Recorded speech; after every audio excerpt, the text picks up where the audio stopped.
Hello बच्चों, स्वागत है आपका इस वीडियो में। आज के इस वीडियो में हम कक्षा 8वीं के विद्यार्थियों के लिए विषय सामाजिक विज्ञान की वर्कशीट लेकर आ चुके हैं। माह मार्च की वर्कशीट आज हमारे पास है और आज के इस वीडियो में सभी प्रश्नों के उत्तर आपको प्रोवाइड कराए जाएंगे। मीन्स फुल सॉल्यूशन आज आपको मिलने वाला है, तो वीडियो को लास्ट तक देखते रहें। और अगर आप हमारे चैनल पर नए हैं तो सबसे पहले आप चैनल को सब्सक्राइब कीजिए और बेल आइकन को प्रेस जरूर कीजिए, ताकि जब भी हम वर्कशीट के वीडियोस अपलोड करें तो सबसे पहले आपके पास नोटिफिकेशन जाना चाहिए। इसके अलावा सभी विषय की वर्कशीट के वीडियोस मार्च माह के चैनल पर अपलोड हो चुके हैं, लिंक डिस्क्रिप्शन में मिलेगी और आप चैनल पर जाके भी देख सकते हैं। तो चलिए आज का ये वीडियो शुरू करते हैं। तो विद्यार्थी का नाम आपको यहाँ पे अपना नाम डालना है, इसके बाद पिता का नाम डालना है आपको यहाँ पे, और शाला का नाम मीन्स जिस स्कूल में आप पढ़ते हैं उसका नाम यहाँ पे डालना है। इसके बाद कक्षा 8वीं यहाँ पे डाल देना है और नीचे कुछ निर्देश दिए गए हैं जिनको आप पढ़ सकते हैं। चलिए यहाँ से देखिए, वर्कशीट पर कार्य प्रारंभ करें। यहाँ से वर्कशीट पर कार्य शुरू हो जाता है और पहला प्रश्न है, दिए गए प्रश्नों के उत्तर लिखिए। तो यहाँ पे कुछ प्रश्न दिए गए हैं, इनके उत्तर आपको लिखना है।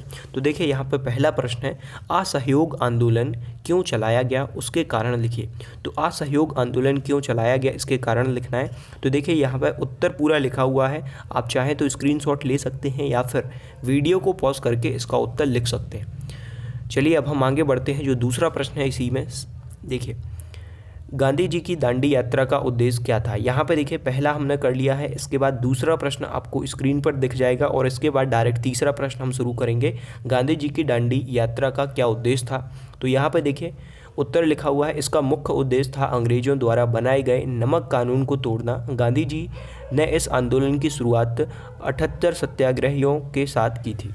तो इसका उत्तर आपने यहाँ पे देख लिया, यही उत्तर आपको वर्कशीट में लिख लेना है। इसके बाद दा वाला प्रश्न आ गया है, आज़ाद हिंद फौज का गठन किसके द्वारा किया गया एवं स्वतंत्रता प्राप्ति में आज़ाद हिंद फौज का, यहाँ पे प्रश्न पूरा आपको वर्कशीट में दिख जाएगा। तो यहाँ पे उत्तर पूरा लिखा हुआ है, यही उत्तर आपको अपनी वर्कशीट में लिख लेना है। आज़ाद हिंद फौज का गठन कैप्टन मोहन सिंह ने किया था और इसके बाद सुभाष चंद्र बोस ने फौज में नई जान फूंकी। यहाँ पे पूरा आंसर लिखा हुआ है। नारा दिया, तुम मुझे खून दो मैं तुम्हें आज़ादी दूंगा। इस फौज के सेनापति ने अस्थायी सरकार बनाई और देश को स्वतंत्र बनाने की शपथ ली। तो यही उत्तर आपको अपनी वर्कशीट में लिख लेना है, पूरा उत्तर यहाँ पे लिखा हुआ है। इसके बाद आगे बढ़ेंगे। यहाँ पे देखिए एक प्रश्न आपका हो गया है, यहाँ से दूसरा प्रश्न आपका शुरू हो जाता है, दिए गए मानचित्र में निम्नांकित को दर्शाइए। अब यहाँ पे देखिए, यहाँ पे सबसे पहले देखिए कैनेडियन पैसिफिक रेल मार्ग, इसके बाद है यहाँ पे दूसरा देखिए दक्षिण पैसिफिक रेल मार्ग, इसके बाद तीसरा देखिए कोयला उत्पादक क्षेत्र और चावल उत्पादक क्षेत्र और गन्ना उत्पादक क्षेत्र। तो इन पांचों चीज़ों को मानचित्र में मैप में दर्शाना है। तो किस तरीके से दर्शाना है अब हम ये देखेंगे। सबसे पहले तो देखिए यहाँ पे मैप आपको दिया हुआ है, नक्शा, और यहाँ पे सभी चीज़ों के बारे में दर्शाना है। तो यहाँ पे देखिए दर्शाया गया है, इसी तरीके से आपको बाकी चीज़ें भी दर्शा देना है। चलिए अब हम आगे बढ़ते हैं और यहाँ से देखिए प्रश्न तीसरा आपका शुरू हो गया है, दिए गए प्रश्नों के उत्तर लिखिए। तो कुछ प्रश्न यहाँ पे दिए गए हैं, इनके उत्तर आपको लिखना है। तो देखिए सबसे पहला प्रश्न है, आज संयुक्त राष्ट्र के गठन का मुख्य उद्देश्य क्या था। तो यहाँ पर प्रश्न देखिए सबसे पहले, तो इसका उत्तर यहाँ पे लिखा हुआ है, पूरा उत्तर लिखा हुआ है। आप वीडियो को पॉज करके या फिर स्क्रीनशॉट लेके इसका उत्तर लिख सकते हैं। तो यही उत्तर आपको अपनी वर्कशीट में लिख देना है। चलिए दूसरा प्रश्न अब हम देखेंगे। तो दूसरा प्रश्न आप देख सकते हैं, संयुक्त राष्ट्र की संस्था विश्व स्वास्थ्य संगठन का कार्य क्या है। तो यहाँ पे इसका भी पूरा उत्तर लिखा हुआ है, आप वीडियो को पॉज करके इसका उत्तर लिख सकते हैं। चलिए अब हम आगे बढ़ते हैं और यहाँ से देखिए जो आपका बा वाला प्रश्न था ये हो गया। इसके बाद यहाँ से सा वाला प्रश्न शुरू हो जाता है, संयुक्त राष्ट्र में सुरक्षा परिषद के गठन की प्रक्रिया लिखिए, क्या भारत इसका सदस्य है। तो यहाँ पे देखिए सुरक्षा परिषद संयुक्त राष्ट्र की सबसे महत्वपूर्ण इकाई है, जिसका गठन द्वितीय विश्व युद्ध के दौरान 1945 में हुआ था। भारत देखिए इसका कई बार अस्थायी सदस्य रह चुका है। तो पूरा उत्तर यहाँ पे लिखा हुआ है, यही उत्तर आपको अपनी वर्कशीट में लिख देना है। इसके बाद आगे बढ़ेंगे। यहाँ से देखिए प्रश्न चौथा शुरू हो गया है, दिए गए प्रश्नों के उत्तर लिखिए। अब कुछ प्रश्न यहाँ पे दिए गए हैं, इनके उत्तर आपको लिखना है।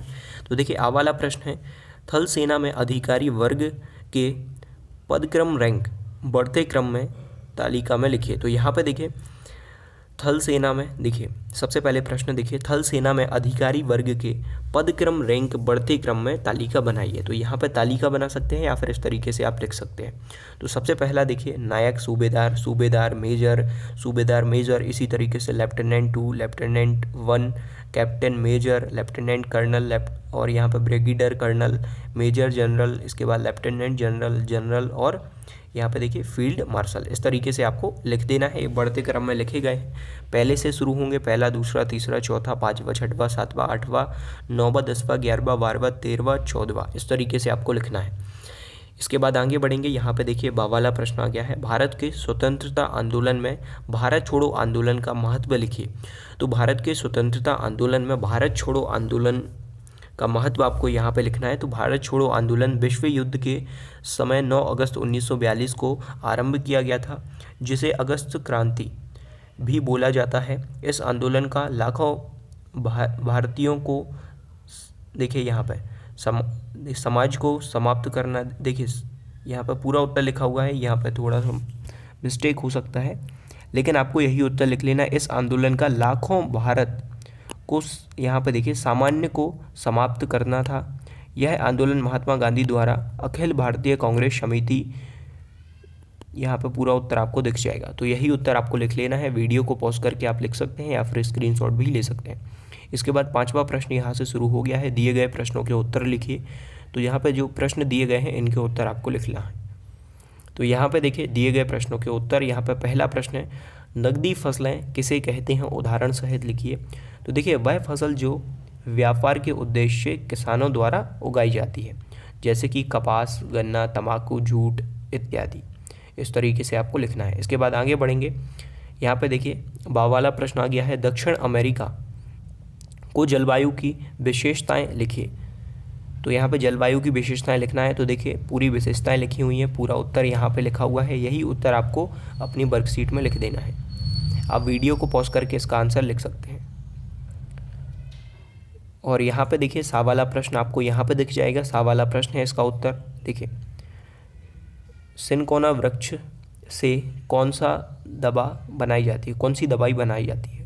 तो यहाँ पे देखिए पूरा उत्तर लिखा हुआ है, कोनेन नामक औषधि बनाई जाती है। तो ये उत्तर आपको लिख देना है। इसके बाद यहाँ से देखिए दिए गए प्रश्नों के उत्तर लिखिए। प्रश्न 6वां आपका यहाँ से शुरू हो गया है, जल एवं वायु प्रदूषण मानव जीवन को किस प्रकार प्रभावित करता है, इन्हें रोकने के उपाय यहाँ पे आपको लिखना है, और किस प्रकार से यहाँ पे देखिए प्रभावित करता है। तो यहाँ पे इसका उत्तर पहले लिखा हुआ है, जो यहाँ पे आधा प्रश्न है। इसके बाद इसे रोकने के उपाय भी यहाँ पे लिखे हुए हैं। तो यहाँ पे देखिए रोकने के उपाय पूरे लिखे हुए हैं। यही एक बार मैं फिर से दिखाऊंगा, आप वीडियो को पॉज करके इसका उत्तर लिख लीजिए या फिर स्क्रीनशॉट ले लीजिए। तो ये उत्तर आपके सामने पूरा लिखा हुआ है। इसके बाद देखिए यहाँ पे दूसरा प्रश्न आ गया है, वैश्वीकरण से क्या आशय है, इसका समाज पर क्या प्रभाव पड़ता है। तो पूरा उत्तर ये भी आपके सामने लिखा हुआ है। यही उत्तर आपको अपनी वर्कशीट में लिख लेना है, या फिर आप वीडियो को पॉज कीजिए और स्क्रीनशॉट ले लीजिए। इसके बाद आगे बढ़ेंगे, यहाँ से प्रोजेक्ट वर्क शुरू हो गया है, प्रोजेक्ट कार्य खंड व। यहाँ पर प्रश्न 7वां देखिए, पाठ्य पुस्तक अथवा एटलस की सहायता से दिए गए मानचित्र में संकेत चिन्हों द्वारा, यहाँ पे देखिए संकेत चिन्ह आपको दिए गए हैं और संकेत चिन्ह आपको मानचित्र में भरना है। तो देखिए यहाँ पे मानचित्र कुछ इस प्रकार से दिया गया है, आपको ये पूरा मानचित्र भरना है। यहाँ पे नाम लिखे हुए हैं, यही आपको अपनी वर्कशीट में लिख लेना है। देखिए वीडियो को रोककर आप लिख सकते हैं। चलिए अब यहाँ पे देखिए आपका ये वर्कशीट पेपर था जो समाप्त हो चुका है और सभी प्रश्नों के उत्तर आपको मिल चुके हैं। और वीडियो को लाइक कर दीजिए, हमारे चैनल को